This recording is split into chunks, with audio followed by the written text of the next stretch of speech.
Yo,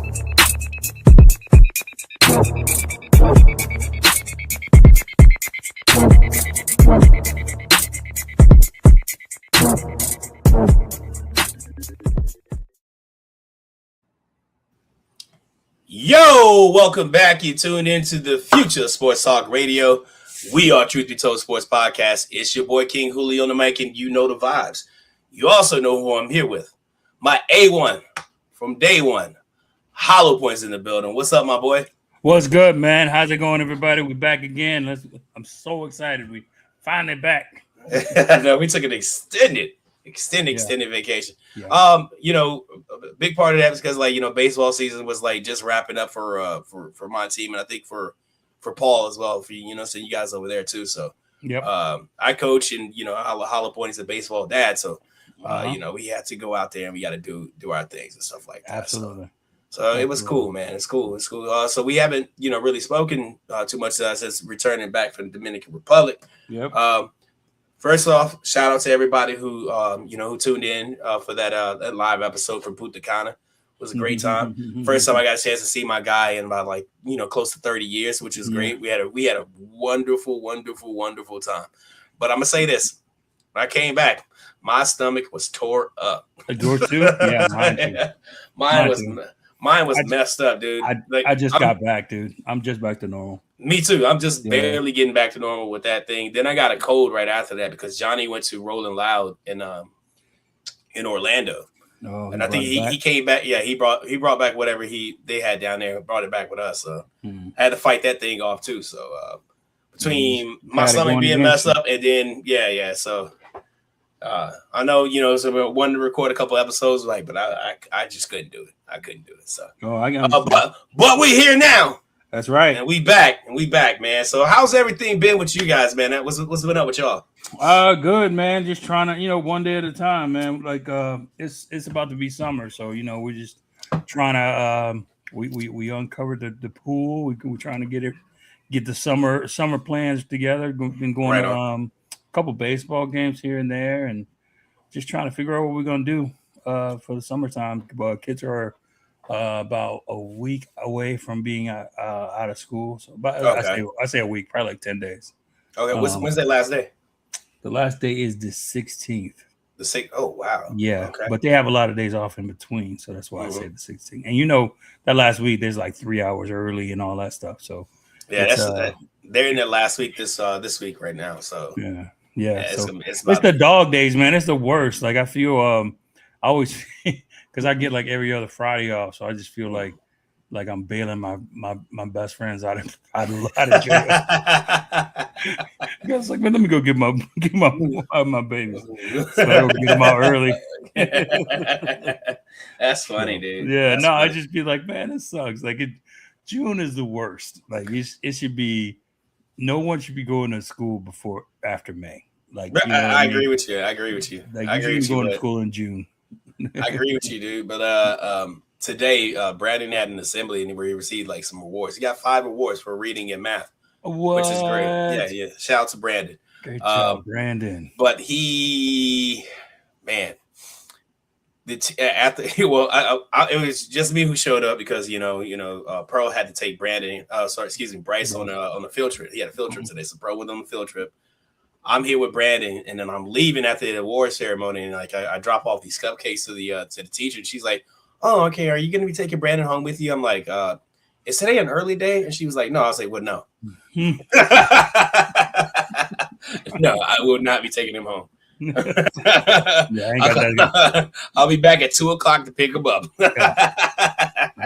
I ain't got that kind of energy, man. I don't have it in me. I gotta get shit ready for a show. Yeah. I gotta do some other stuff. I gotta do some laundry I need to fold. I also gotta wash some dishes. I got a lot of things to do. I got a lot of things to do. And messing with Brandon ain't one of them. But we'd like to welcome you guys back to another episode of Truth Be Told Sports Podcast.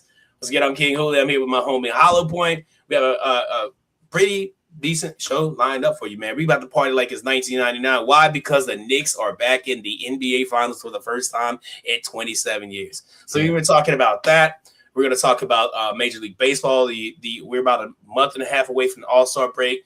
It's about that time where so the contenders started to separate from the pretenders, and we're going to discuss about that. We're going to talk the first WWE PLE in Italy. Clash in Italy was this past was yesterday, right? Sunday. Yep. Yesterday. And we're gonna discuss that. This comes, a couple matches we felt should have went the other way around, but it is what it is. It's entertainment, I guess. So we're gonna talk about that and plus much more. But right now is the point of the show where I hand it over to Hollowpoint, and he lets you know where to find us in the socials. So Hollowpoint, do your thing. All right, thanks a lot there, King Hulie, and thanks again for everybody that's tuning in and listening to us or came back and listened to us. We appreciate you. As always, you could find us if you want to send us a direct message. We're easy to find. We're everywhere and nowhere at the same time. Mm-hmm. You can find us on our Facebook groups as well as our Facebook page. You can find us on Instagram. You can find us on X, formerly known as Twitter. You can also find us on the TikTok, and we're also on Threads. In case you're looking for us there, Threads is getting hot. So, and last but not least, you can find us on YouTube under the Truth Be Told Sports Podcast, where you can like, subscribe, share, comment. You can tell us all how great we are, how much we suck. Either way, hit us up, and we'll be here to answer all of your complaints and all your joy because we're so great. So back to you, King Hulie. This fool said complaints, bro. I'm not taking complaints. I'm sorry. I got a place for the complaints, man. I got a place for them. Don't worry about it. There we go. That's your reply. Yeah. Hey, what does it say? Oh, yeet. Oh, okay, let me put it up there. Yeah, there we go. Yeah. Yeet. Yeah. That's right. I got a place for the complaints. So you can keep it there. Yeah. I gotta complain. Hey. Don't start. Don't start. There won't be none. Yeah. Man, so like I just talked about before, man, for the first time since 1999, dude, it makes me want to go find my Mecca shirt and throw on my FUBU pants, with my Timberlands. Got Mark Echo, my Mark Echo or my Mecca or whatever. I just want to dress like it's 1999 too. That's right. You know what I'm saying? Get my bubble coat on. Right. And you know what I'm saying? Bunch of stuff. You know what I mean? So but the Knicks are back in the NBA Finals for the first time since 1999. Familiar foe taking on the San Antonio Spurs again.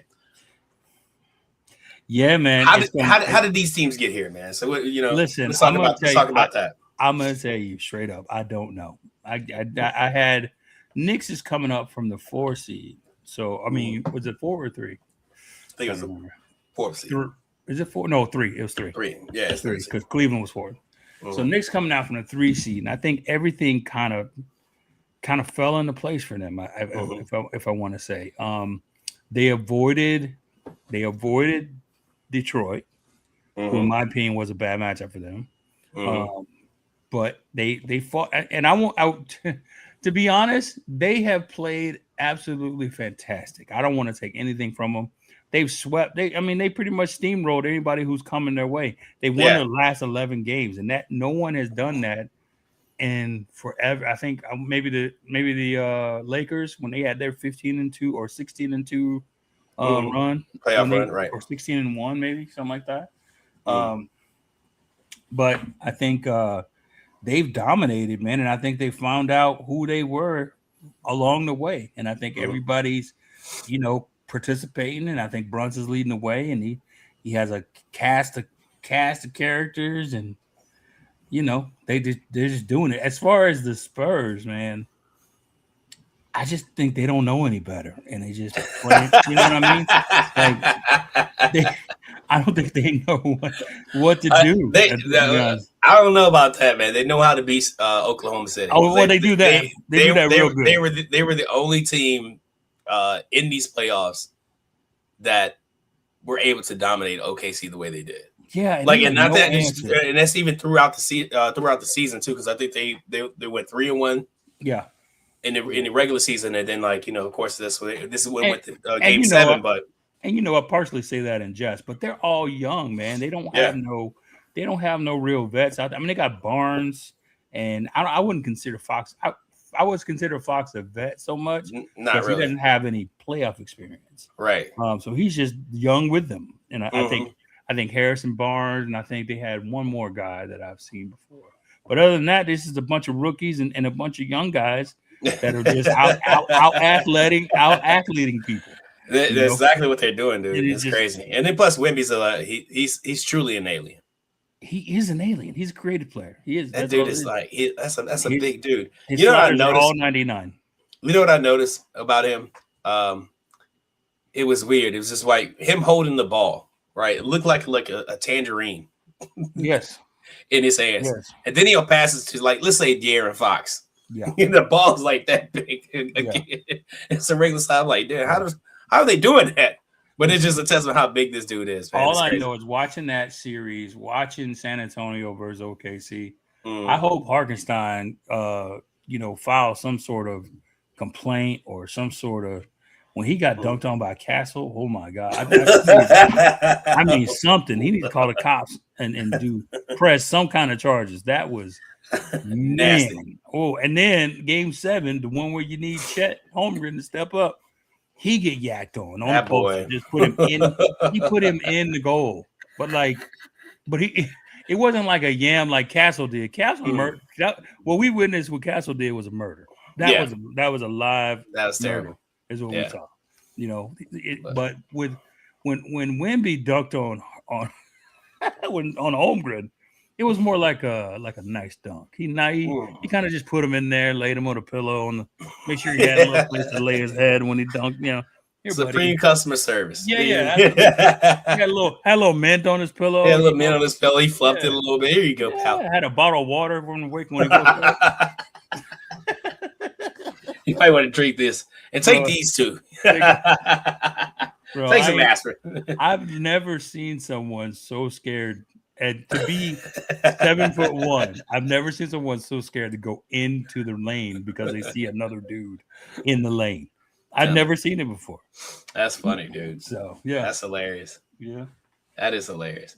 Chet Holmgren, man, I don't know where he disappeared to, but man, there's a bunch of people want to. Yeah, there's a bunch of people want to fight him for sure. There's a bunch of people I went to Twitter right after that game, man, and they were lighting his ass up. You're gonna need a witness protection. I know, anytime, say shout out to DJ Quills, man, because anytime it has to be a good sport, because anytime any skinny white dude does anything wrong, you gotta see a meme with DJ Quills.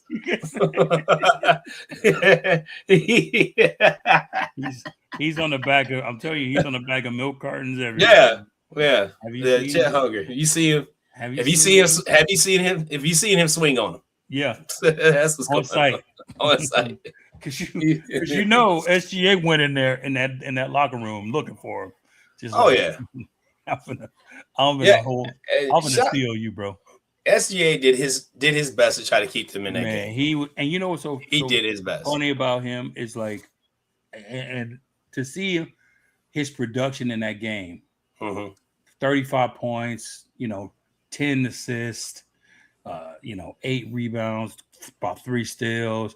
He did everything you could possibly do in that game, right? Including play. He played 45 minutes, or something like that. He played a while. Yeah. And for you to look at your fellow All-NBA guy, your fellow All-Star, that fucking dude, and he shot 2 times. He played 33 minutes. He got 4 points off of 2 shots. I'm telling you, I'm close fist punching him in the face. I am. I got to, because I'm out of gas. Right? I gave everything I had for this game 7 because I know we needed it. And you took 2 shots. It was as soon as they went down by 10 with 2 minutes left, I was like, okay, SGA is gonna conserve the rest of the end and hit that chest. and I would it would be one thing if he said, you know what, I ain't got it on offense, but I'm finna ratchet this defense up a little bit. But no, he getting yacked on by Wemby, and he's switching off. He about to guard Wemby, but he switch off real quick and easy. Like he's like, yeah, guard me, get this guard right here, dude. You 7'1", guard this other 7-footer. That's what we got you for. That's you're the equalizer. That's crazy. So, that's crazy. Yeah. It's wild. It's wild. Victor Wembanyama's arrival is no longer future talk. Wemby was unanimously named the Western Conference Player of Finals MVP for San Antonio. Yep. Let's see. He averaged 27.3 points, 10.9 rebounds, 3.1 assists, 1.4 steals, and 2.7 blocks in the series. Yep. Crazy. Video game numbers again. Yep. All right. He hit him with that New Balance, man. We got now. Like, we ain't got next. Yeah, for sure. Because beginning of the playoffs, they were like, oh, yeah, they're going to make it to so-and-so. And then, hopefully they get to the conference finals or wherever, second round. And then, they're building towards the future and blah, blah. No, we here now. Yeah, Wemby's like, we here now, right now. Would you consider the Knicks a feel-good story? Oh, of course, man. That whole city is crazy. It's great. I always said, what I always say, like the playoffs are so much better when the Knicks are good, yeah. Yeah, when the Knicks are good. Yeah. Because it's like so many promos you get, and us being wrestling guys. Mm-hmm. When they're on the street and they're interviewing these guys. Oh man, that's the best. It's must see TV. You got like 8-year-old kids telling you suck they. Oh man, for real. like this kid just say this to me. Yeah. Hey, fuck all Wendy's, fuck all of them. Knicks 11-game. We talked about it before. 11-game winning streak going into the finals. Is a 262-point differential over that stretch. 262 points differential. They not only they beating everybody's ass. Yep. To get there. So that's crazy. Jalen Brunson, is this moment for Jalen Brunson for going from a great Knick to New York City made man? Yeah, you think so? He absolutely is right now. Because he got them back to the finals, he doesn't have to pay for another meal in New York. Yeah, for sure. If he wins, if they mess around and win, Brunson is the greatest New York Knick to ever play back of all time. Yeah, ever, all time. Sit down, Patrick Ewing. Sit down, Walt Frazier. Sit down, sit down, all of you. He's already probably top 3 right now. Mm-hmm. And if he wins, he's just the number one. He's number one guy. You can't get through. Like, everybody wants to use his height as a deterrent, but with no one talking about his production. Like he was just as productive as SGA, who won the MVP this year. Yeah, you know what I mean. So and in terms of like leadership, like he got them all riding for him. He's always doing the right things, and he may not be as tenacious on defense, but when he gets the ball on offense, he's a problem for anybody. Oh, yeah. And you'll never see him go in the lane and see Wemby and turn around. We'll say that. All right. You know what I'm saying? Got a question. Is Wemby already the most terrifying finals player in basketball, or does Jalen Brunson have the closer gene to seal this thing? I think Jalen closer gene. I think Jalen has it, but I think Wemby's just an alien, brother. It's just at certain points, physical features mean something. It's like like I said, I always like to go back to the Lakers team, the 2001 team. And it was like they were undeniable. Shaq was undeniable in that time that when they were running. So anything like that, when you got a physical force the way that San Antonio does, it's gonna be hard to get them off. The only thing that is gonna prevent them from getting to the promised land is his durability. Right. There's a lot of times where he hasn't played 40 minutes in a game yet, I don't think. I think he's always even like 28 or 28 this or 30 this or maybe a little less than that. Depending on sometimes where they're blowing people out, they usually take him out first thing. Right. So they're trying their best to preserve him, but it's the finals, man. So sometimes he might have to go into that deep water and see what's up. So that dude runs like a giraffe to me, man. He does, like a looks like Looks like he can get down the court in like probably 7 strides, maybe. Yeah, I mean maybe if not 4, maybe stride, 7 strides or whatever. But getting him started is the funniest thing. Yeah. Let me go back. I'm sorry. The NBA Finals, if you don't know, it starts on Wednesday, June the 3rd at 8:30 Eastern Time. That's 5:30 out here in California on ABC. So be tuning in for Game 1. That's what we'll be checking out. Are they gonna have that on ABC? Oh no, I just love that's my basketball song, man. I can't. I know you can't unhear it. Yeah, since those 90s kids, you know what I'm saying? So like, man, when they came back, I'm sitting there like, yeah. I like their team better than I like Chuck, and I love Ernie, but like Chuck and Shaq are clowns sometimes, and sometimes I'm just like, man, come on, it's funny sometimes, but sometimes it's too much. What do you think the keys to winning the series will be for the Knicks? The keys, honestly, I think as much as we've been talking about Brunson, he is a key, but I think it's going to be some X factors. So OG Anunoby is going to have to show up, and Josh Hart is going to have to. He's their energy guy, so he's going to have to do some major work with terms of limiting Castle and their other Harper on those wings. Right. So make them cause them to make more turnovers. I think it's a sneaky good matchup for the Knicks. I know if you remember that they beat them in that NBA Cup earlier this season. I remember that. Yeah. And I think if Cat does what Cat does, man, it's gonna make it tough for Wemby. So it's not gonna be an easy ride, especially because not only do they have Cat, but they got Mitchell Robinson coming behind him, who is a defensive guy too. So and he has he has an injury though, and he has like a pinky. He hurt injury. his pinky, but they said he's gonna be ready to play. Yeah.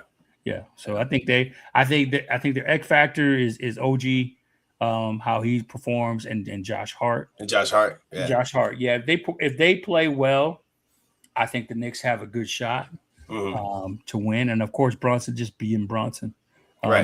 Controlling the ball, not turning the ball over, and just making them work on defense. You gotta. It's a long series. You gotta play it like it's a long series. So you can't, you can't win the game, win the series in the first game, but you can. You can definitely help your case by winning game 1. You know what I'm saying? So I think the Knicks will definitely have to play it game by game. Yep. You know what I'm saying? One game at a time. Yep. Don't get too far ahead of yourselves. Yep. Don't think because you're 2 games up, you're good. You're in the driver's seat. You're good. Just keep whatever they were doing this 11-game streak. Continue doing that. You know what I'm saying? Of course, Wemby. He's gonna cause some problems. He's gonna cause some ruckus. Something so they're not used to facing. But they just have to play their games. Make those open shots when they need to. Josh Hart, to keep that energy up for him, especially him, because when he has an off game, he has an off fucking game, and he's one of those guys. He's one of those guys that's gonna keep shooting and shooting and shooting and shooting and shooting until he finds that rhythm. And sometimes you don't find that rhythm until when they're already down 15 points and it's in the late third quarter, early fourth quarter. Right. He's gonna have to realize, hey, I'm not on right now. Wait, say let me pass the ball a little bit more. Let me try to set some picks over here and do this stuff. Get back into the rhythm of the so he's able to find the. You don't have to shoot all the time to find your rhythm. Hey, you know what I'm saying? You're gonna have to look directly to the camera and tell him that. Otherwise, he's not gonna hear you. Okay, there you go. Get it. Tell him. You know how to do it. Go ahead. All right, so you're gonna have to not shoot over and over and over again. Find other spots to do in basketball, other things you can do in basketball, like set picks or make a good pass or do some stuff off ball to find that rhythm. You don't have to shoot to find your rhythm. Okay, Josh Hart? If you want to win this, listen to me. Okay? All right, that's it. I'm done. You heard it, Josh. I'm off my soapbox. There you go. right. That was good. All right. Let's go. Let's talk about the Spurs. Yeah. What do you think with the keys to victory for the Spurs would be? Too easy, man. You have to ball control. You cannot turn the ball over a million times and think that you're gonna just rely on Wemby to pull you out, right? I think the games against OKC were it almost felt personal, right? I don't think they're gonna have that same relationship with this Knicks team, right? I don't think it's gonna be the same. Emotionally, I think they're kind of spent, and you gotta rev it back up because it means more than the other series did. Right. Now, how you do that is you have to make sure everybody is aligned, and it starts with Wemby, right? And that means Wemby has to take more presence, more of a down low presence to begin the game. Now we know he loves the three. We know he loves the pull up from deep. But we also know that he's 7'4" with an 8'4" wingspan, and why not just give him the ball Wilt Chamberlain style and just put it over people? Right. It's the easiest play to call. But I think it stops and starts with him, and it's with him being able to withstand the amount of physicality that they're going to bring to him. Cat's going to make a couple dumb fouls, and it's happening. And I think I don't know what their plan is in terms of trying to put up a plan to guard him, but I think he does a good job of getting his players involved. So as long as they hit shots, they got Dylan Harper and like I said, Castle before, and Fox. If Fox can hit shots, they'll be okay. Yeah. Because as much as I can harp on them not turning the ball over, they're going to do it because they're too fast for their own good. They get the ball and they're gone, and they're kind of like a frenzy, right? That's what I saw when they played OKC. They're just like they get it and go, kind of like boom, boom, boom, and then they turn the ball over, but then they go and get it right back on defense, kind of like I said, like they play at a frenzied pace, and you gotta. It's hard to maintain that, and it's just. I think their key has to be to control the basketball. Yeah, I got you. Yeah, I got you. Definitely control the basketball. Yeah. Let's see. With the Spurs, man, I think they can't rely on Wemby. I think you probably say that. You probably kind of alluded to that. You cannot rely on Wemby. You can't expect him to do everything because once again, if he has an off game, he has an off game.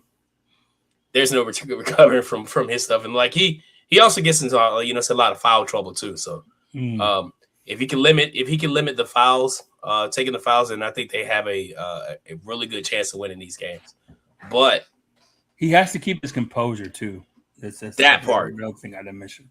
He's part. Young. That's the youngness coming out of him. It's like not knowing when to kind of retaliate, like when they're kind of being physical with him. He has to check his emotions, bro. Yeah, you have to know that it's coming.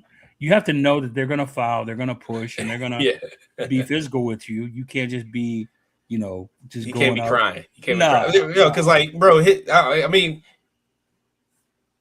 correct me if I'm wrong, but when they won, his emotions after they won was just too much. Like, dude, you still have at least 4 games left to play. When I saw it, I was like, why are you crying? Stop.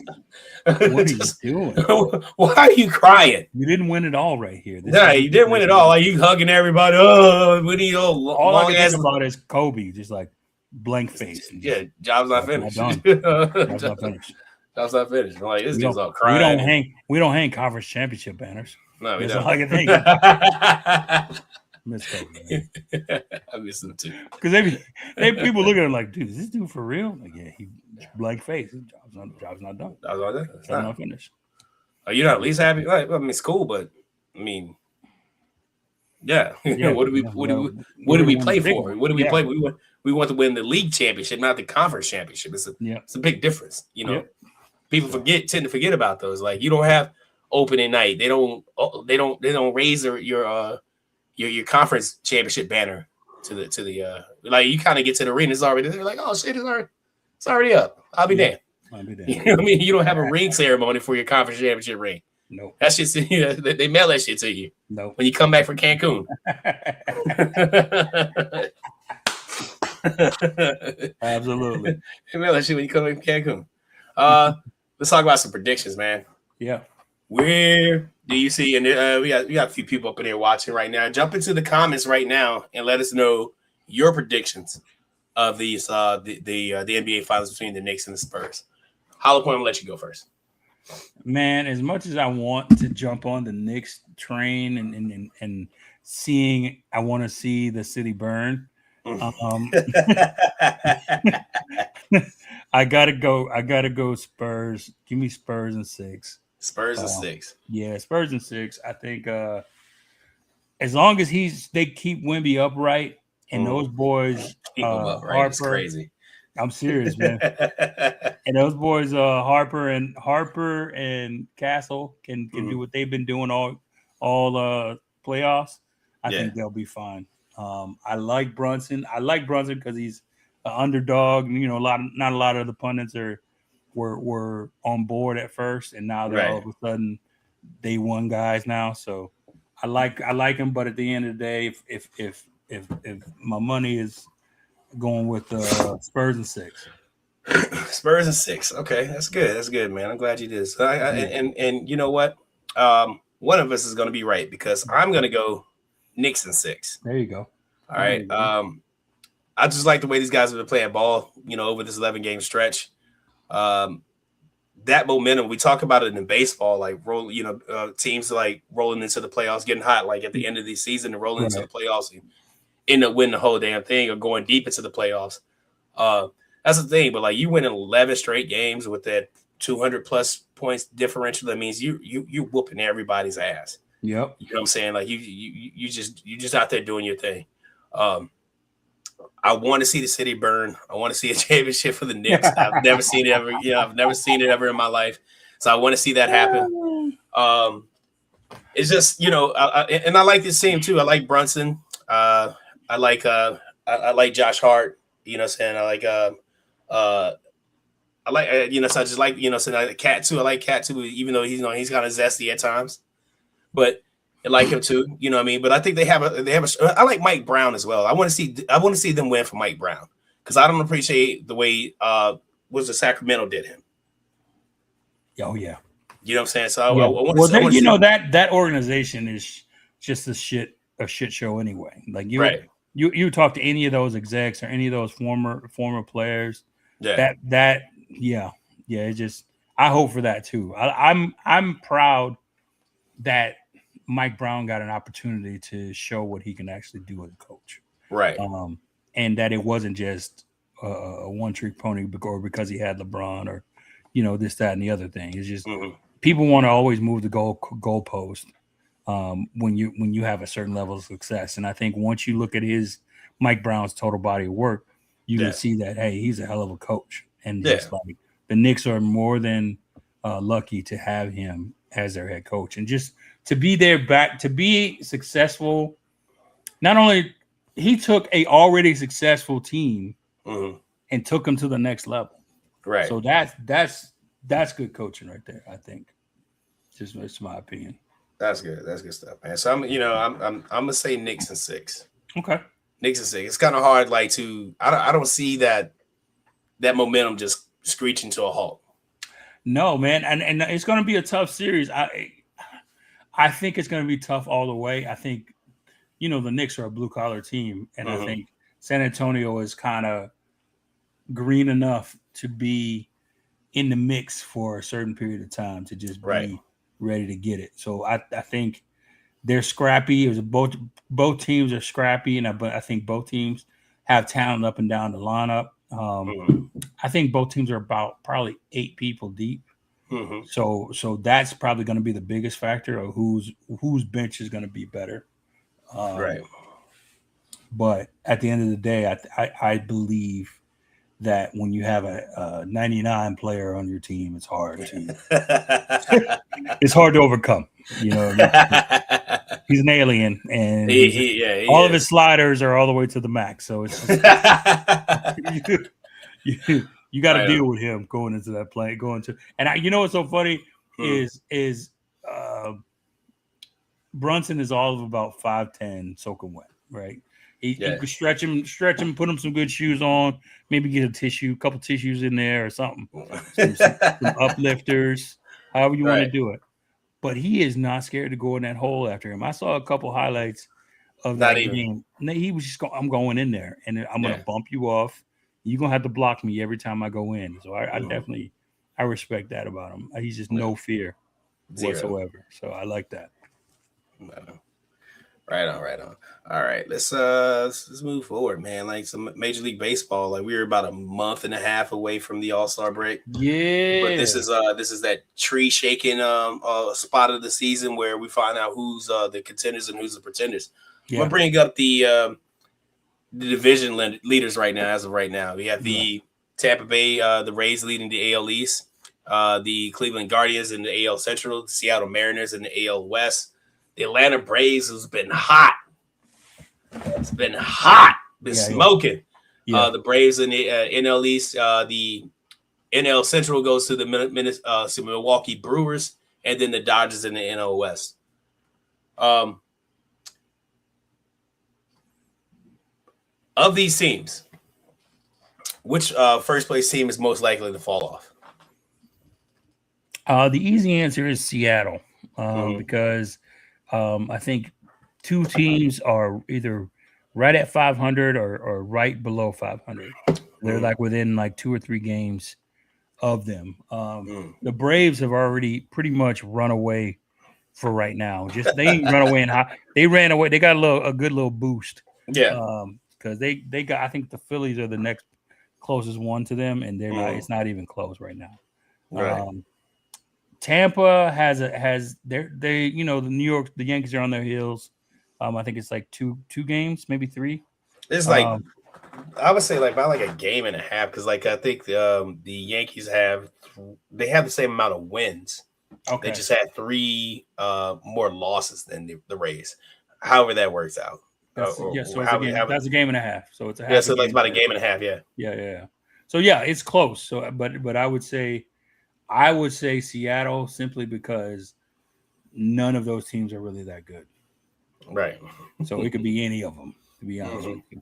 The Rays are actually playing really well this year. As much as they did come to Baltimore and get smacked, but that's neither here nor there. Don't worry about it. But the Central, the AL Central is another one that's like kind of. Remember when last year when the White Sox sucked really bad? Like they were the worst team in the league. They had like 5 wins or something crazy. It was something like that, yeah. So now they're in second place. That lets you know, man, how this game goes, man. Like, that lets you fast. It does. But they're in second place now, and I want to say they're probably like 5 games back. But the only problem is they just lost one of their big bashers, their lefty, from Japan. I think he's out 4 to 6. So it's going to be tough sledding for them. Yeah, and I said 4 to 5. The White Sox are 1 game back. So, okay. Yeah, so it's going to be tough for them. They're going to be fighting the whole way through, I think. Same thing with New York and Tampa. They're 1.5, like you said, they're 1.5 back. Yeah. But like I said about Atlanta and Philly, Atlanta's first, right? Yeah. The Phillies are 9.5 games back in second place. Philly and Washington are tied for second, both at 9.5. Sebastian Poolbear checks in. Shout out to this guy. Yeah. He says the Braves. Think the Braves are gonna fall off? Nah. Braves only fall off in the playoffs. They don't. Yeah. They don't. You're a couple months early, guy. Yeah. They wait till you get to the playoffs and then they get knocked around. They ain't gonna do it before. They're gonna wait before then. And if I wish the Padres. See, the Padres have already started to fall now. Yeah. You know how they do it out of the gate. They're the best team out of the gate. They show so much promise, you know what I'm saying? Especially like when the Dodgers were struggling. And I was like, okay, here's their chance to gain some ground or like even I think they possibly even like took over first place for like a little bit. But then They did. They had it for like a week, and then Yeah. they gave it back. then they gave it back. Like, oh, this is too much pressure. I don't want it. Yeah, I don't like it. I don't I don't like it. it. Made me I don't feel like this. Maybe all Make it all funny. Yeah. So yeah. That I would say if anybody on this list would likely, I would say I want to say the Mariners because I don't want to say the Rays because that means I gotta admit the Yankees might win. So. Oh well, I mean, I'm gonna say who I'm gonna say. I know. I'm gonna say the Rays, but I agree with you with Seattle. But I'm gonna say the Rays because just watching the Yankees play, really good. They so they go on these stretches where they're really good, and then they go on these stretches like in between where they're really bad. Yeah, you know what I'm saying. So like I remember like they won beginning to see the one like 8 games or 9 games in a row, something like that. I know because people were like posting me like, "Hey man, why don't you post the losses?" Well, I would, but they ain't doing it right now, so just shut up. You know what I'm saying? Well, that's the same thing with the Cubs, man. I want to give it. I want to because they're fighting for now between in second place with the Brewers, but they just came off a 10-game losing streak after winning 10 in a row.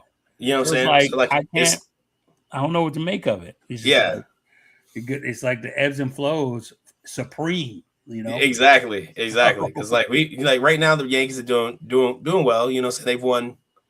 I would say probably like 8 of the last 9, something like that. You know what I'm saying? But like that's also coming off losing like almost 10 in a row. You know what I'm saying? So like it's one of those things where it depends, and you can't quite blame it on injuries because no one has been getting injured. But we're starting to see some people come back.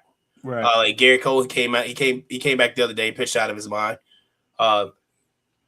Did great. Did a good job there. Rodon's looked decent on the mound. You know what I'm saying? So like it just depends really.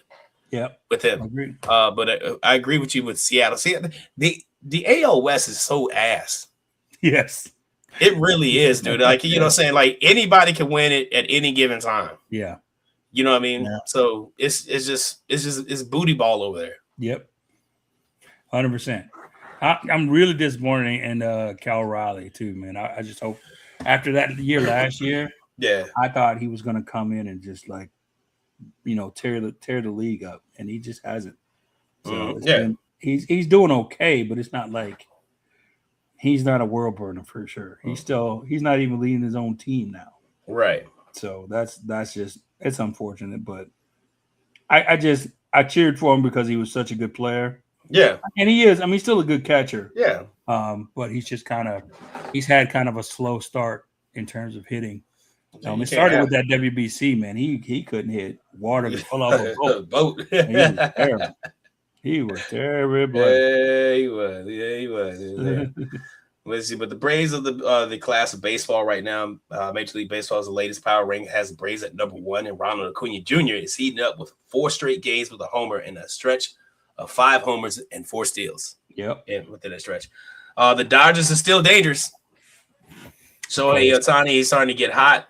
At the plate again with Major League Baseball noting 16 games on base streak. Wow. Where he slashed. Wow. He went 393. Yeah. And has 15 RBIs. So Shohei is starting to come around. Trying to figure it out. Yeah. Yeah. He's lately. See, this is what I'm gonna say. This is what I'm gonna say. This year, if you wanted a chance for that MVP, this is your chance to get it. It's your chance to go get it. Yep. Right now, because like normally he's hot from start to finish. He's slow. He had a slow start this year. Mm-hmm. I mean, he's still doing it on the pitching side, but he had a slow start at the plate. And it's like if you're going to have a chance, this is your shot. So you see guys like Schwarber coming out there like wanting to going for it or whatever. But unfortunately for him, his team's terrible. But it's my chance. Yeah, but he's stinging that ball. So right. The Central is still out there. Yeah, I think the Central is kind of like NL Central's. There's some competition there. It's crowded. Well, so the Brewers are playing really well. I think it's definitely Cardinals suck. So I'm not gonna. Ain't no way. It's because you're a Cubs fan. It is, and because they really suck. So it's just not like this year. They were a down year, and I think with the Cubs, the Cubs have to figure out who they are as a team right now. Yeah. Between the relief pitching, we have questions all over the pitching rotation, whether it's starters, who's the ace, that sort of stuff, and then just getting to the back end of the rotation and the back end of the pitching, who's going to close, just stuff like that, and then like the hitting being so inconsistent. You got guys like Pete Crow, Armstrong coming out, and he'll have a game where he's 3 for 3, 2 bombs, 6 RBI, and then he'll be like 0 for 5 with 4 strikeouts. So it's just you get the good and the bad. You got to take them both. Yep, that's true. That's true. But that's been the life of the Cubs this year, and that's why they are chasing where they are. But it's like the way that the AL West is, but they're terrible. The NL Central is like that, but like they have 4 or 5 teams that are really good, and they have really good elements to their team that could get them to either to the next level or not. So it just depends. Like Pittsburgh could be really good, but Skeens is not having the best year so far. I think he's had a couple games where he slipped up, and honestly, when we say not the best, it's not like. So he's been like 1.3 ERA or something crazy, and like this year he's like maybe 3 point something, which is still good but not great, right? So it's just you are your worst critic sometimes, but I guess I guess you can put it that way. Yeah. So, but each team in the Central has an element to them that kind of helps them stand out and give them a shot to be in the first place. So it's right. The Central's a good place to watch baseball. Gotcha. Flip side of that, disappointments, man. Who's on the disappointment list? Man, I got to tell you, the teams that with the expectations. I want to just just explain a little bit like for our viewers. These are teams that are on there. Had high expectations and then kind of crashing out. Shout out to Frankie the Yankee. What's up, my boy? Frankie the Yankee in the house. Appreciate you checking in. He said the Rays won't be in first place long. We coming back for our spot. You damn right, buddy. Hashtag motherfucking Yankees. Damn right, baby. You know the vibes. He said, by the way, Baltimore sucks. Yep. You don't believe that. You don't believe that. Toronto doesn't believe that either after last night. So suck it, Toronto. Anyway. So who's on this disappointment list for you? So for me, the disappointment list in terms of team success is probably the Phillies are the number one for me. They should be playing. In my mind, they're supposed to be playing a lot better than they are, but they're just not, man. And just I can't figure out whether it's pitching. I can't figure out what it is. Whether their run production. I don't know what it is, but it's just they can't put it together. So I think they're number one in the all-time disappointment for this season. Number two, I probably, if I had to say, and don't kill me for it, but the Giants, I thought they were going to be better. Oh no, you're in my head right now. Yeah, I thought I had the Giants on my list too. Yeah, I thought they were going to be better, and they're just not. They're just, I mean, nothing's going right for them. They're kind of having the season that Boston's having, where you thought, you got some young guys, and people. Right. I didn't really think they were going to be good, but it's like, man, I didn't think they were going to suck. Yeah, I didn't think it was this bad. Like, holy shit. Because they got the young cat Anthony on their squad, Roman Anthony. You're like, okay, they got a bopper. Whatever, and just nothing else. That's it. Nothing else. Yeah. That's all you hear about him. That's it. That's it. So those are mine. I'm gonna go. I'm agree with you with the Red Sox. I was kind of expecting better from the Red Sox. Yeah. I'm sorry to say this, but Baltimore's on that list as well. That's fair. I kind of want a Baltimore a bit more. I got the Mets. Oh, good one with the Mets. I got the Mets on that list too. That lets you know I forgot about them.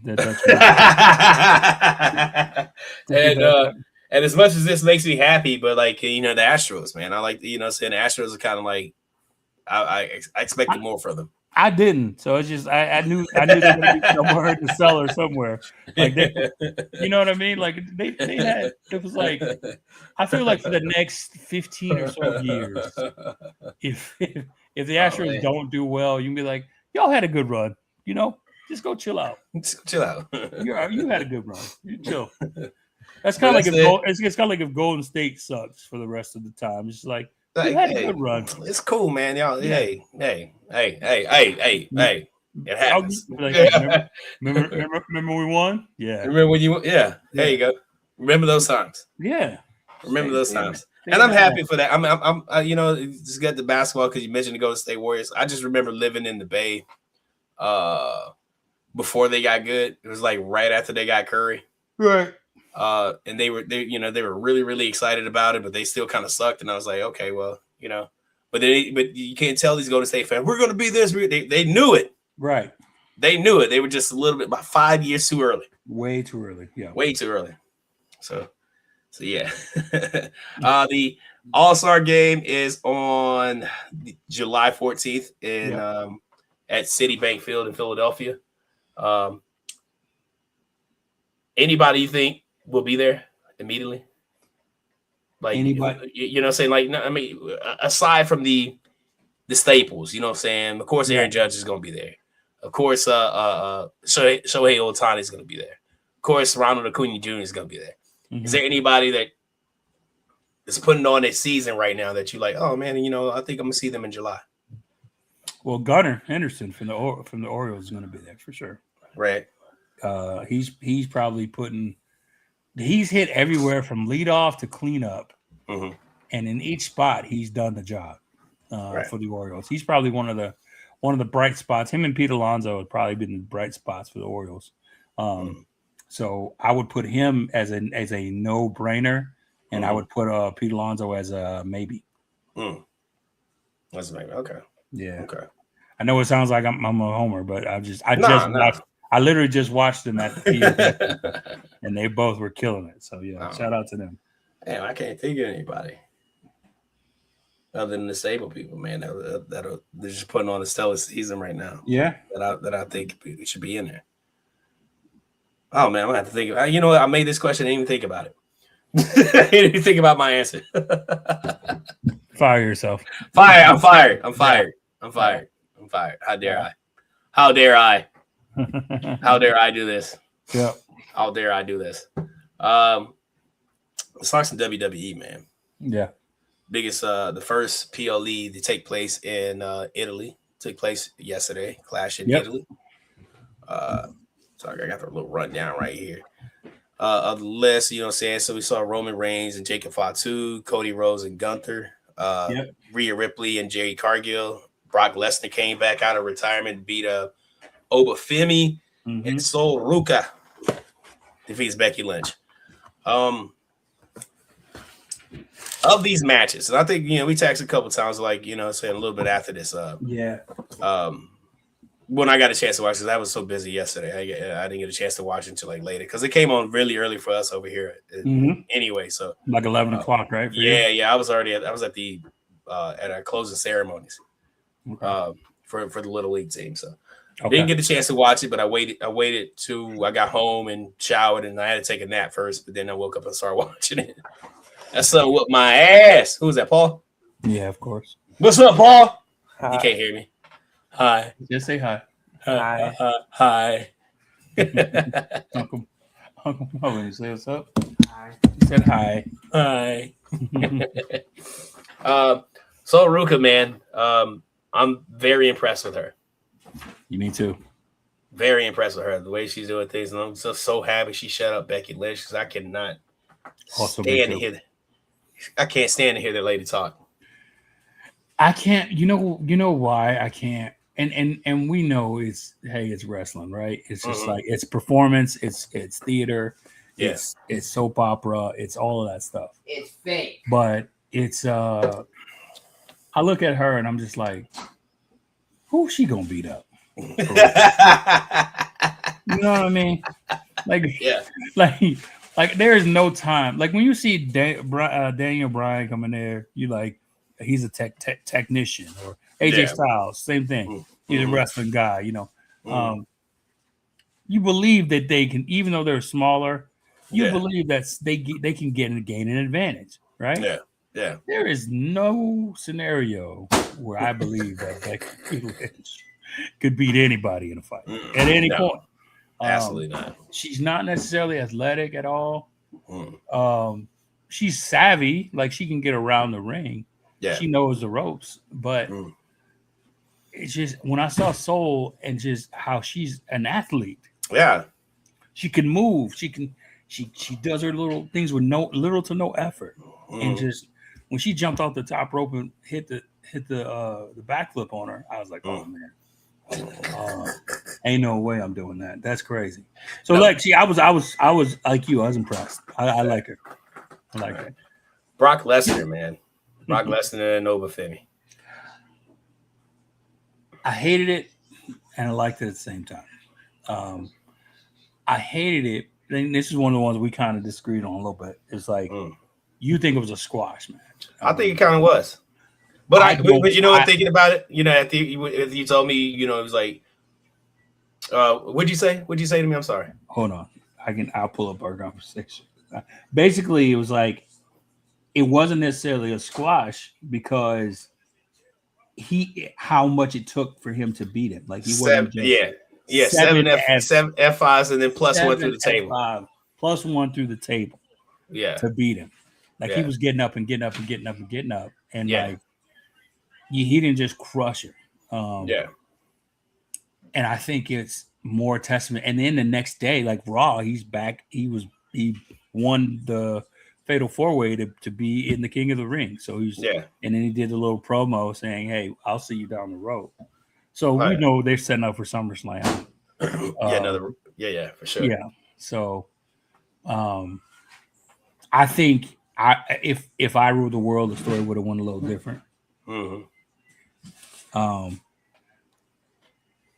But we all know they finna line up for SummerSlam. Oh, for sure. And like, I think Oba should have beat him that second time, and then I think so too. Now that doubt creeps in, it's like, oh well, if I can't beat him, then I can't. Oh, I'm sorry. Spoiler alert. I didn't give it away. I kind of did. You kind of did. A little bit. My bad, sis. A little bit. He gave away. A little bit. My bad. Go ahead. But I guess I would have had him win the second one and then had Brock doubt himself to see if he could actually do it. And if he couldn't win it, if he can't beat Oba, then he doesn't want to fight anymore. That would have been the close of the story. And then Oba beats him for a third time. And then Brock realizes he's past his prime and it's over. His prime, it's done. Yeah, I think you know what I'm saying. Like I think and thinking back on the match, he did kind of jump him.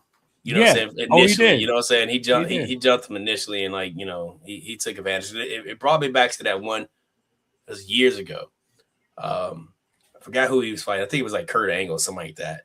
And it was pretty much like an Iron Man match. Whoever gets the most falls in an hour wins the match or whatever. And what did Brock Lesnar do? First thing, he picks up a chair and whoops his ass with a chair. Got disqualified, so he lost one.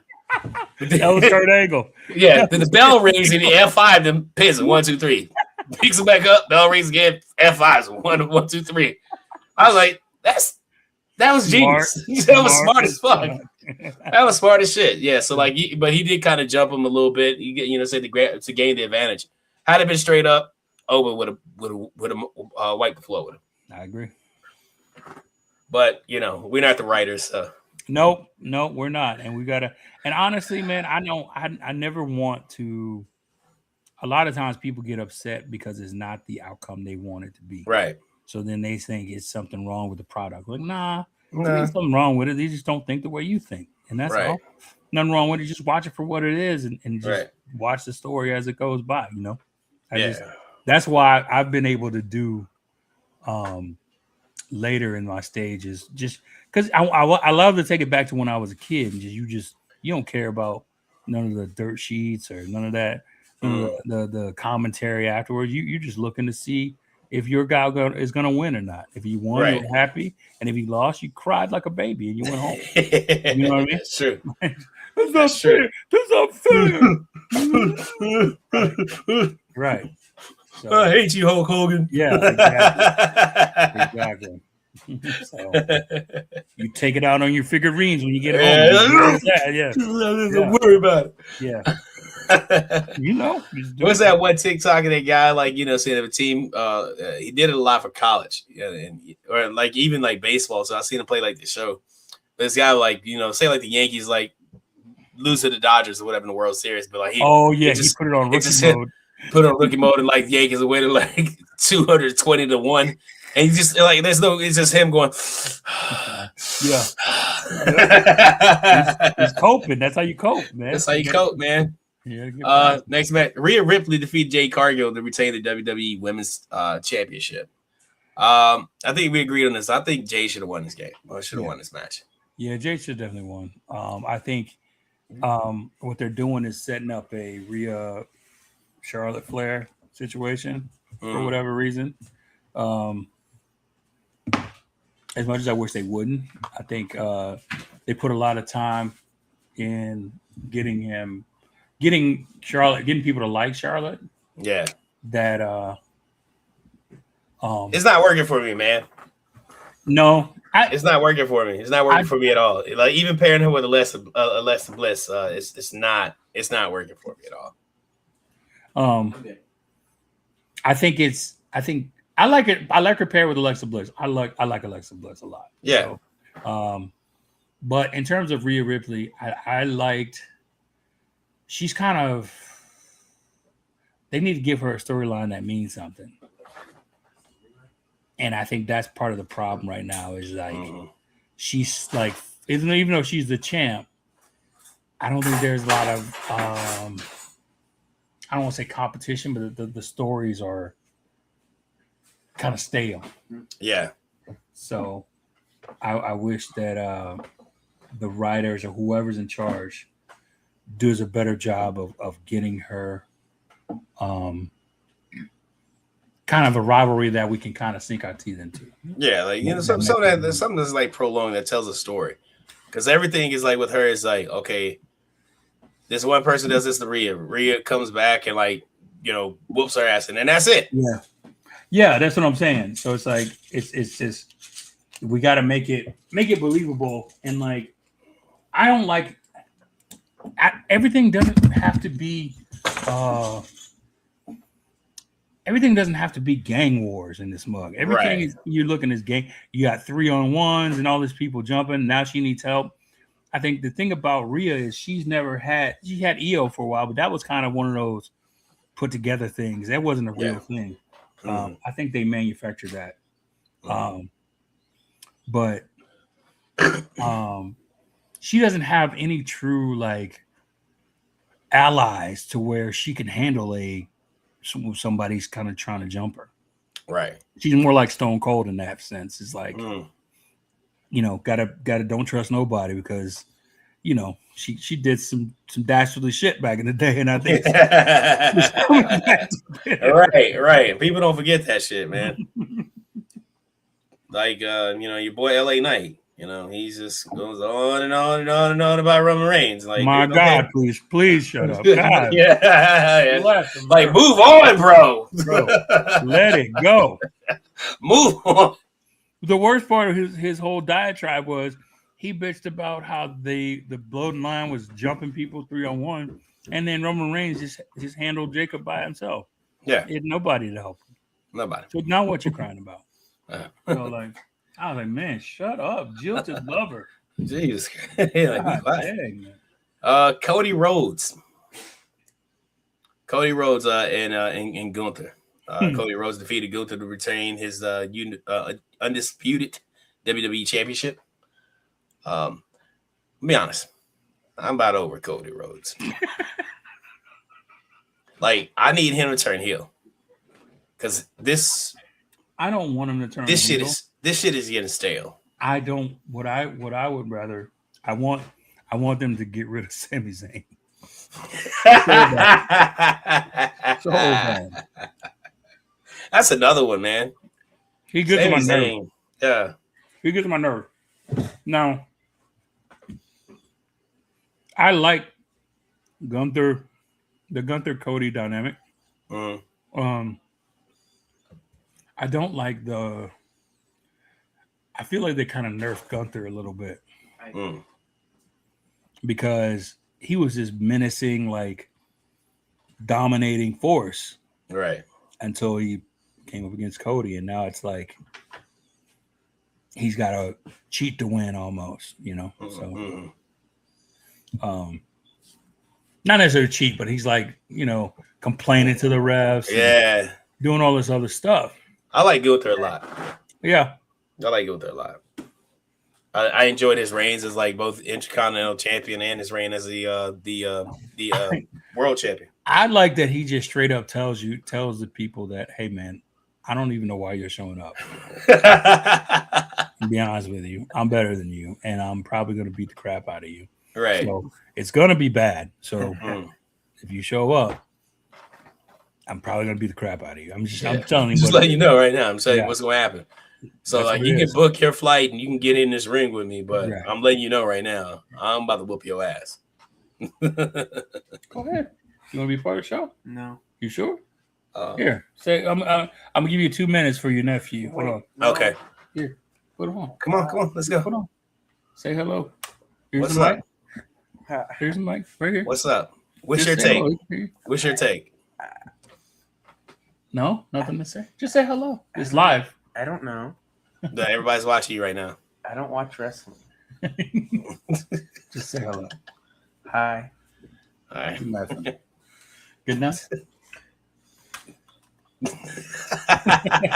Lakers suck. What he say? That's all he wanted to do. Say Lakers suck. Oh, okay. He wants to troll you. He's a troll. He's just he come down here just to do that. You got a shout out. Now you get a shout out from his cousin. So Big Glenn, what's going on, man? In the house.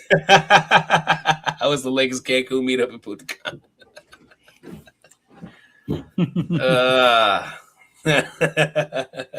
It was fantastic. So yeah, he should have been there. LeBron was buying everybody drinks at the all inclusive. Yeah, he was. He bought us all cigars too. Yeah, he bought us all cigars too. Yeah. Yeah. So Roman Reigns and Jacob fought too. Roman retains his World Heavyweight Championship, man. I loved every bit of it. I wish Jacob would have won, but it would have been real clunky if the way they set it up. It would have been real clunky if Jacob won, because you couldn't really see Roman falling behind. One, you couldn't see him falling in line behind Jacob. Two, the networks wouldn't have went for that at all. At all. Like Roman became such an entity now that he's in the board meetings, or that he has a say in what he does and what he doesn't do. Right. You know, and what brand he wants to be on and all that stuff. That he's got that kind of stroke now because he brings the money in. So I like Jacob, and Jacob brings the money, starting to bring some money in too. And the way he fights and the way they put that story on, it was a great match. Yeah. Up and down. Yeah, I enjoyed the match too. Yeah. I wasn't surprised by the ending at all. I was interested in and I don't want to spoil it, you know what I'm saying? I'm not going to spoil it, but like, you know what I'm saying? I really, you know, after that match, I really couldn't wait to watch Raw. And I was super excited that it came on early. So I got a chance to watch it before we started recording. So. Yep. Absolutely, sis. He started and one of them, he made a point to say he's gonna be around all summer because one of his big things against him is he's never there, or he's rarely there. He's definitely not he's not a fighting champion. And one of the things about having that world title is it's basically how it was set up. It is the worker. It's the worker champion. It was, he was the reason that title was created. So people got to realize that he was the reason that title was created. And then the first person they put that title on was Seth Rollins. Yep. Because Seth Rollins was there every week. And what did Seth Rollins do? Damn near every week after that title was created. He fucking defended it. Same thing with Gunther. Same thing with Jay to a certain extent. Same thing with what's the bull? Just lost it. CM Punk. CM Punk did a good thing. Putting it around Roman definitely is going to change the perception of that title. Yeah. He doesn't even acknowledge the title. Like he literally gets it from someone when he gets to the dang place where they're going. Like he doesn't carry it with him. He don't carry it with him. No, he don't. He's so like, that in its own lets you know what type of time he don't care. He don't care about it. You know what I mean? But I knew he was gonna win it. I knew he was gonna win it. He's gonna win it. And I'm surprised like he hadn't brought that up in any of those promos against CM Punk. He's like, you do realize they made that title because of me. That's some shit he'll say too. That's some shit like you do realize. I mean, I was waiting for that to happen. Like you do because that's the truth. They did. They created that title because he held on to the, to the Universal and the WWE title for so long. He wasn't gonna drop it. Years. Yeah, he wasn't gonna drop it. So he was like, shit, well, we need another title. And then he started doing the part-time shit. He started like showing up when he wanted to show up. So they're like, we need a fighting champion. What are we gonna do? Let's make a whole nother title. Well, they had shows where they didn't even have a champion at all. Right. And they were losing money. Yeah. So yeah. So that's that, man, in a nutshell. I mean, I'm excited about, seeing if don't want to spoil it. See if Jacob falls in line. See if he does that, see how that plays out. Yeah. But also, you had the MFTs. Who's there? Standing outside. Also on the in the audience or whatever. After the match, like what's gonna happen with that? Could Jacob possibly align himself with the MFTs? You know what I'm saying? Yeah, because that's who brought him in. Kind of like an insider, right? Yeah, that's who brought him in. That's who brought him in. Yeah. Are we gonna see another Samoan Civil War? I don't know. Of course you are. War Games, yeah, it's all built up for War Games. Of course. They're gonna have to retire that match, man. Because it's gonna be dominated by the Samoans. That's it. And there's more coming, which is crazy. Mm-hmm. Which makes so much fucking sense. It's like, let me look in the camera. Everybody pay attention. If you're out and about and you think you're gonna fight one Samoan, you're not. You're gonna fight their whole family. So this is basically what we're watching right now in the WWE. There's more Samoans coming. You better believe it. They run the WWE right now. Mm-hmm. So it's you think get used to it. Yeah. You hear Chahoo! That's your ass. That's your ass.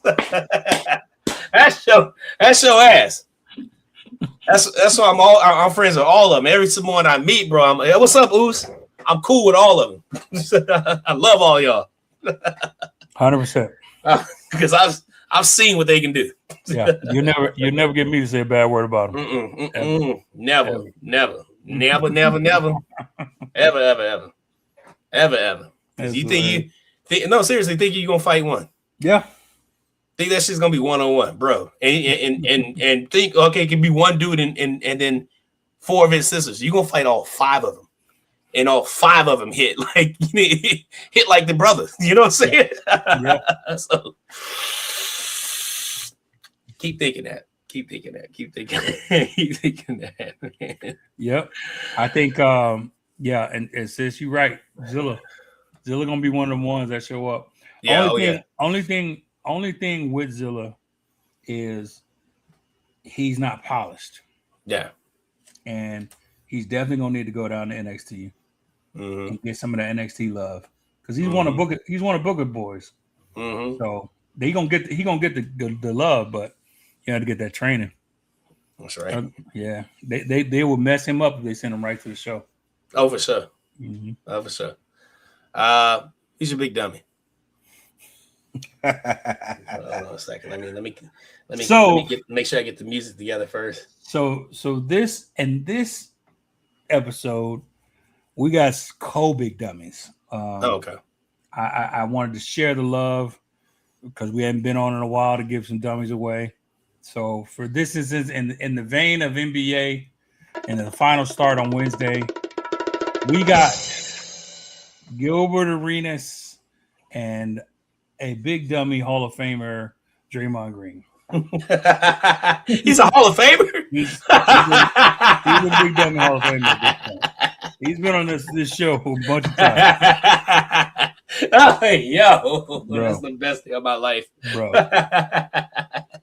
Draymond. We'll start with Draymond. Because Draymond, here's the thing. When you make these podcasts and when you come off and pop off on something and say stuff, if you got to come back every time and apologize for something that you said because you was completely wrong when you said it, you're dumb. It's dumb. Then don't say it. Right? Like he called New York a mediocre franchise and that they would be mediocre for like the next 15 years because when they fired Tibbs and they made a couple more moves. So what'd they do? Hired Mike Brown and made it to the finals the next year. So like when you say stuff, you just saying stuff just to say it, and now people won't even. It's not even about credibility, but it's just like, man, he just trolling, or man, is Draymond again? You know, he's just talking. So it's wild when he talks. He's like, man, really, man, you seem kind of smart, but you sound kind of dumb. It's very dumb. So for this instance, Draymond Green, you big dummy. Next up, Mr. Gilbert Arenas. Now, this one is a little more interesting, and people could say maybe he didn't deserve this dummy. Maybe he does. So if you watch his show, his Underdog show, the podcast with him and Keon Martin and Nick Young and Brandon Jennings, and I think who's the other guy? Got McCants, right? Well, I guess he personally, his contract, he says it ran out. But basically, I think he tried to go renegotiate his contract for more money and more responsibility, more power, basically. More, he had a 50-50 deal. He wanted a 55-45 deal, kind of like that. Like he just wanted more, and they were not really feeling that. And so they said, how about we give you nothing? And exactly. So he ended up having to restart his own show, and now it's the Gilbert Arenas show. And now he's trying to explain to people that he didn't quit, and he didn't get fired. He's trying to straight things. So for your lack of business acumen, Gilbert Arenas, you dummy. Stay in school, NBA players. Damn. Honorable mentions, man. Who you got? Who do I have as my honorable mentions? Let's see. I don't know if I have any. Oh yeah, I remember now. My honorable mentions are AZ Fudd and my girl Olivia Miles from the Minnesota Lynx from the WNBA. The rookies are taking over now. They're not waiting.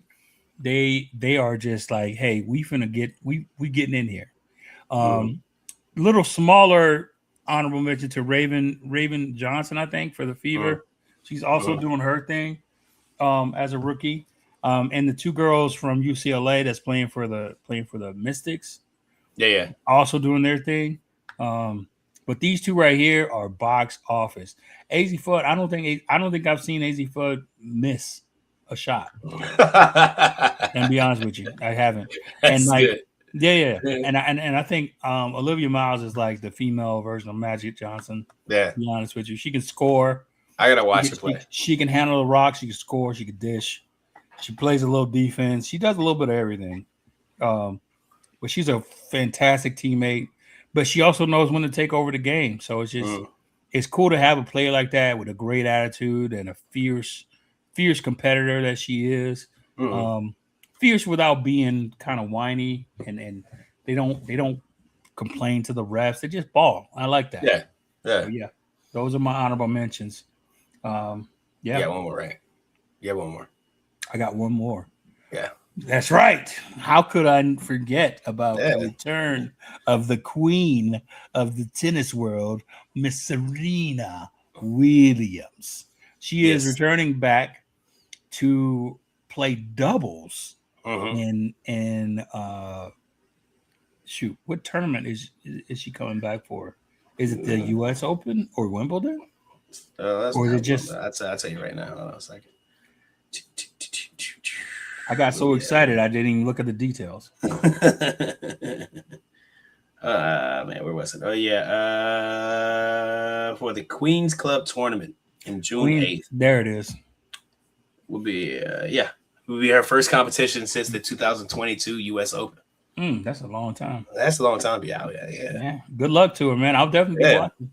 Oh, for sure. Definitely be watching. So yeah, those are my honorable mentions. All right. Mine. Yeah. Another return. OBJ back to the Giants. He's back at Blue. That was announced today. He signed a 1-year deal with the New York Giants. Club that back to the club that drafted him. What I'm most excited about it, because like I still think OBJ still has some juice left in the tank. So there's still some juice left in the carton. Hopefully, like because like that receiver room is very crowded, man. You still got Neighbors is coming back. Slayton is still there. You got to get a few of the young guys that are center still center are in there. Hopefully, he can get there and make the team and be able to do some things. Had a pretty decent season last year with the Ravens, right? But putting him back in New York is something that I've been wanting to see forever. I could get the dust off my OBJ jersey and put it back on. So I'm very excited about it. Coming home. Tell the world I'm coming home. So excited about that. The next thing was this big trade announced today. Oh boy. The Cleveland Browns send Myles Garrett to the Rams. Like when my nephew hit me up with this, shout out to my nephew Rodney. When he hit me up with this, I thought it was like fake news. I was like, bro, is this real? Like, don't waste my time. I'm trying to watch my son get some awards right now. Don't waste my time with this. And he's like, yeah. So I looked it up on the ESPN, and sure enough, the Rams send Jared Verse, who was a phenomenal, a defensive player for them, to Cleveland, along with a 2027, it was a 5th round pick, 2027, 2028, first round 28, yeah, and then like a couple other like consolation things. So this is I don't know. The Rams they definitely want to win right now. Like right now, today. They want to go play the Super Bowl today. Yeah, and win it today. So this is gonna be crazy. This is the biggest defensive player superstar since Aaron Donald. With the Rams. So this is gonna be crazy for them. And plus they done some stuff like defensively, like in the secondary too, like with some big signings. So like the Rams look like they want to do some stuff. So shout out to the Rams, man. Get Puka out of that rehab center, man. I think he's out. He's on. You know what I'm saying? Puka's out of that rehab, so so he get his shit together. Like he'll get be your life together. He'll be all right. He'll be all right. Yeah. You start, stop just being mean to women. You know what I mean? Right. Yeah. Shout outs. Yeah, big shout out. I know y'all just saw my son. So he just completed his last game, regular season game of his 15U baseball season, and it's his last game at that park.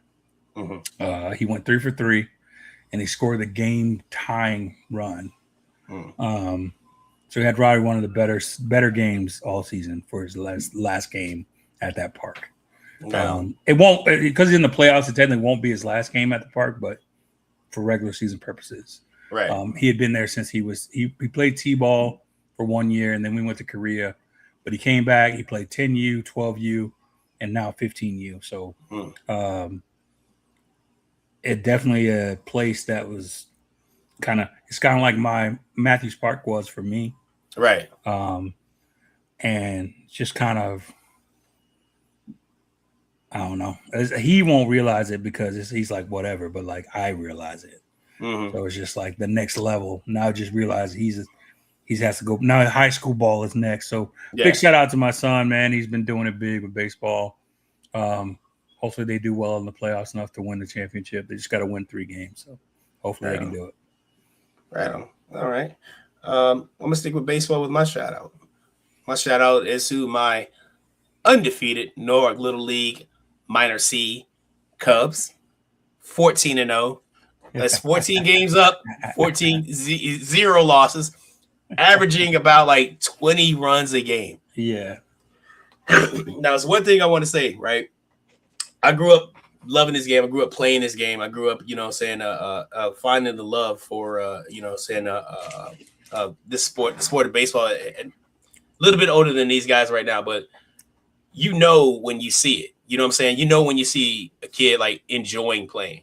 And I see, like, you can look at those little faces right now. Every one of them showed up to practice really hard, showed up to the games, played really hard. You know what I'm saying? So they were able to the stuff they were able to retain was amazing to me. You know what I'm saying? So, like, instead of, like, shout out to the coaches, Coach Eric, Coach Vic, who also Coach Vic on there, who's on, I guess, if you're looking at it, the left of me, if you're looking at it.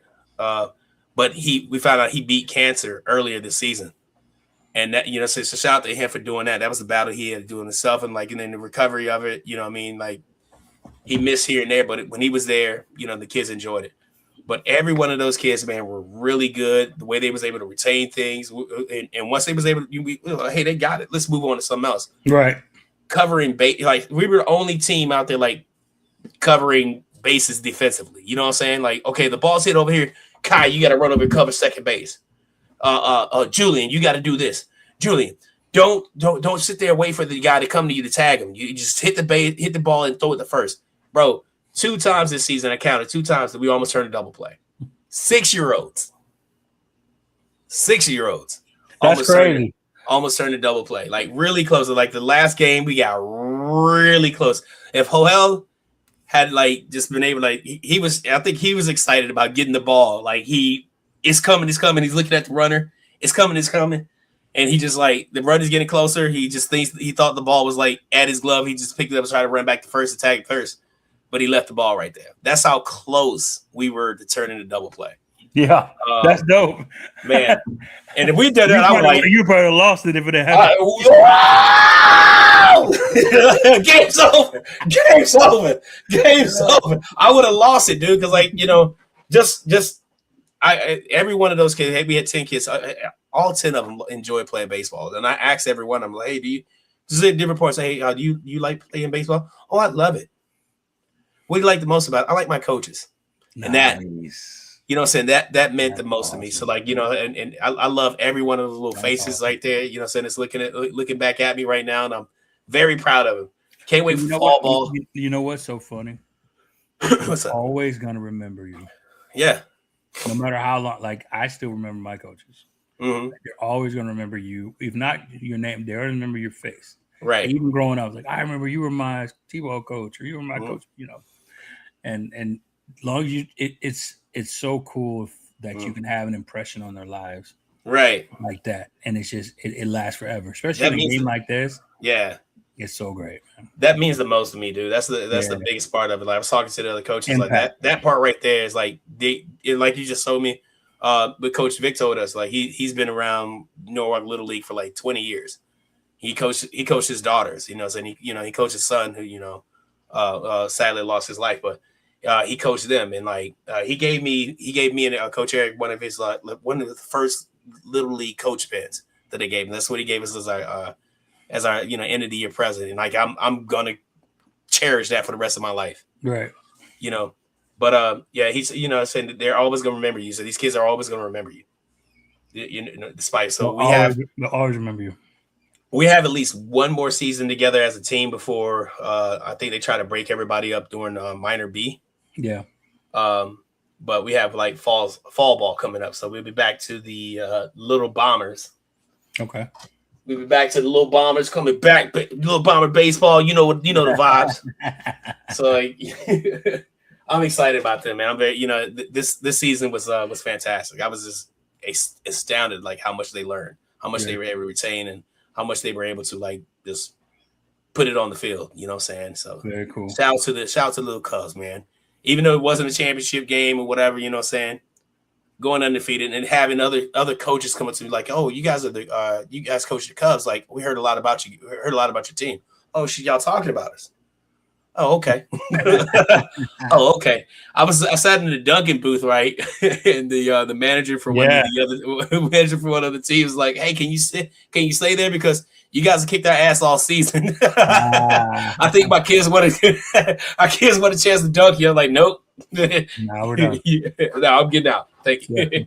That's it, man. That's all that I got for shout outs, man. That's cool.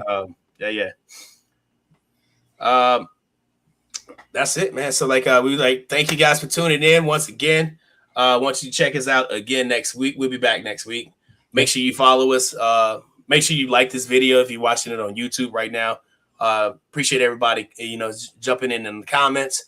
Appreciate you guys for showing up for us. We're gonna continue to show up for you guys. You got anything else? That's it, man. Appreciate everybody for coming. All right. Well, you know how we do it, man. That's it. Okay. Well, rest in peace, Kobe. We're out of here. Peace.